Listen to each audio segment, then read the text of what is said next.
जी असां हिन वक़्तु लाइव आहियूं फेसबुक ते facebook.com/apnakarachi.fm तव्हां असांखे सर्च करे सघो था। फेसबुक ते असां लाइव आहियूं ऐं असांजो शो तव्हांखे ॿुधाईंदा हलूं त शो आहे सिंध वारा जीअं जेको तव्हां ॿुधंदा आहियो हर आचरवार ॾींहुं मंझंदि 1 खां 3 वॻे ताईं। ऐं अॼु जे शो में असांजो टॉपिक आहे त कराची में तव्हांजी पसंदीदा जॻह कहिड़ी आहे, जिते तव्हां वञणु पसंदि कंदा आहियो ऐं उते कॾहिं कॾहिं वेंदा आहियो ऐं पाण सां गॾु कंहिंखे वठी वञणु पसंदि कंदा आहियूं। त इहो अॼु जो असांजो टॉपिक आहे ऐं हिन वक़्तु असां फेसबुक ते मौजूदु आहियूं। तव्हां असांखे सर्च करे सघो था facebook.com/apnakarachi.fm ते। त टॉपिक तव्हांखे ॿीहर ॿुधायूं त हिन वक़्तु जी टॉपिक आहे असांजो कराची में। टॉपिक ॿुधायूं था तव्हांखे।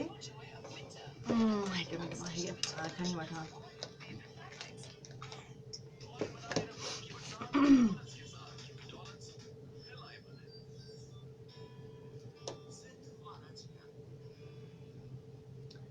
जी हा, सिंध वारा जीअन में आऊं आहियां अव्हां सां गॾु नौमिता गुल ऐं हिन वक़्तु असां फेसबुक ते आहियूं लाइव ऐं हिन वक़्तु रेडियो ते बि एट अ टाइम तव्हां फेसबुक ते बि इहा लिंक ॾिसंदा आहियो ऐं रेडियो ते बि इहा लिंक ॿुधंदा आहियो। मां आहियां अव्हां सां गॾु नौमिता गुल ऐं शो आहे तव्हांजो पंहिंजो सिंध वारा जीअन जेको तव्हां ॿुधंदा आहियो हर आचरवार ॾींहुं मंझंदि 1 वॻे खां 3 वॻे ताईं।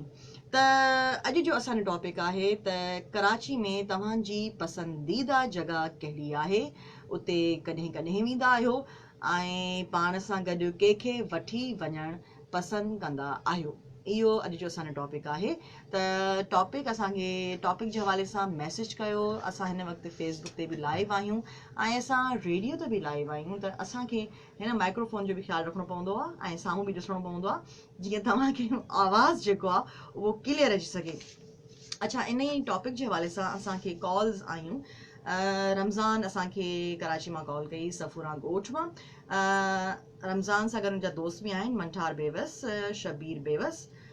उन्हनि जो इहो चवणु आहे त उन्हनि खे कराची में अब्दुल्ला शाह गाज़ी जी मज़ार ते वञणु तमामु घणो पसंदि हूंदो आहे।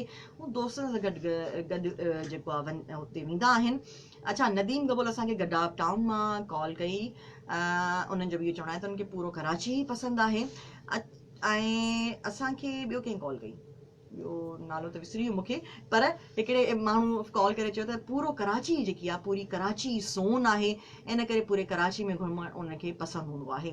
तव्हां बि असांखे ॿुधाए सघो था, पंहिंजा कमेंट्स हिते ॾेई सघो था ऐं फेसबुक जी हिन पोस्ट खे तव्हां जेतिरो शेयर करे सघो उहो शेयर करे सघो था। मां आहियां अव्हां सां गॾु नौमिता ऐं शो आहे तव्हांजो पंहिंजो सिंध वारा जीअन। ऐं असांजो अॼु जो टॉपिक आहे त कराची में तव्हांजी पसंदीदा जॻह कहिड़ी आहे, उते कॾहिं वेंदा आहियो ऐं पाण सां गॾु कंहिंखे वठी वञणु पसंदि कंदा आहियो। काफ़ी माण्हू त ईअं बि चवनि था त महांगाई एॾी थी वई आहे, हाणे त असांखे घर में ई रहणु पसंदि आहे, काॾे बि निकिरणु पसंदि आहे। छो त जेकॾहिं हू घर खां ॿाहिरि बि निकिरनि था त उन्हनि खे ज़ाहिरी ॻाल्हि आहे पैसो खपे, घर खां ॿाहिरि निकिरण लाइ बि पैसो खपे जंहिंखे उहो ख़र्चु करे सघनि। पर अॼुकल्ह महांगाई एॾी वधी वई आहे जो माण्हू ॿाहिरि निकिरी नथो सघे। पर तव्हां त जेके हाणे ज़ाहिरी ॻाल्हि आहे जेके माण्हू जॉब था कनि या ॿिए केॾे बि वञनि था ऐं जेके घुमणु फिरणु पसंदि आहे ऐं कराची ख़ासि करे जेके घुमणु पसंदि आहे उहे त ज़रूरु ॿाहिरि निकिरंदा आहिनि। ऐं असांजो टॉपिक बि इन ई हवाले सां आहे त कराची में तव्हांखे कहिड़ी जॻह पसंदि आहे ऐं हुते कॾहिं वेंदा आहियो ऐं कंहिंसां गॾु वेंदा आहियो। त हिन वक़्तु असां फेसबुक ते बि आहियूं लाइव ऐं तव्हां असांखे सर्च करे सघो था facebook.com/apnakarachi.fm ते। मां आहियां अव्हां सां गॾु नौमिता गुल ऐं असां हाणे हिन वक़्तु हिकिड़ो सॉन्ग प्ले करण वारा आहियूं। एंजॉय कयो हिन गाने खे। पर फेसबुक ते असां लाइव हूंदासीं। खामोशी मैंने प्ले कर दिया।